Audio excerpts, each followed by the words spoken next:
Le serpent était le plus astucieux de tous les animaux des champs que l'Éternel Dieu avait fait.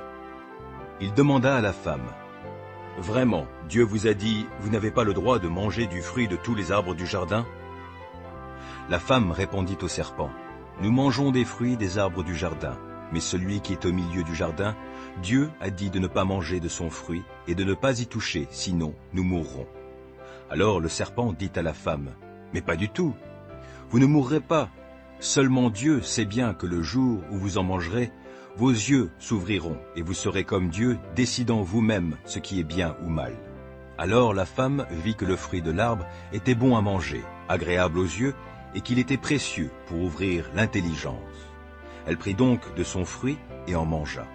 Elle en donna aussi à son mari qui était avec elle, et il en mangea. Alors les yeux de tous deux s'ouvrirent, et ils se rendirent compte qu'ils étaient nus. Ils se firent donc des pagnes en cousant ensemble des feuilles de figuier. Au moment de la brise du soir, ils entendirent la voix de l'Éternel, Dieu, parcourant le jardin. Alors l'homme et sa femme se cachèrent de l'Éternel Dieu parmi les arbres du jardin. Mais l'Éternel Dieu appela l'homme et lui demanda, « Où es-tu » Celui-ci répondit, « J'ai entendu ta voix dans le jardin et j'ai eu peur, car je suis nu. Alors je me suis caché. » Dieu dit, « Qui t'a appris que tu es nu? Aurais-tu mangé du fruit de l'arbre dont je t'avais défendu de manger ?» Adam répondit, « La femme que tu as placée auprès de moi, c'est elle qui m'en a donné, et j'en ai mangé. » L'Éternel Dieu dit à la femme, « Pourquoi as-tu fait cela ?» « C'est le serpent qui m'a trompé, répondit la femme, et j'en ai mangé. » Alors l'Éternel Dieu dit au serpent, « Puisque toi tu as fait cela, tu es maudit parmi tout le bétail et tous les animaux sauvages. Tu te traîneras sur le ventre, tu mangeras de la poussière tout au long de ta vie.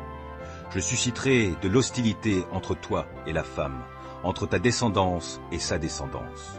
Celle-ci t'écrasera la tête et tu lui mordras le talon. » Dieu dit à la femme, « Je rendrai tes grossesses très pénibles, et c'est dans la souffrance que tu mettras au monde tes enfants. Tes attentes seront tournées vers ton mari, mais lui, il te dominera. » Il dit à Adam, « Puisque tu as écouté ta femme et que tu as mangé du fruit de l'arbre dont je t'avais défendu de manger, le sol est maudit à cause de toi. C'est avec peine que tu en tireras ta nourriture tout au long de ta vie. Il te produira des épines et des chardons, et tu mangeras des produits du sol.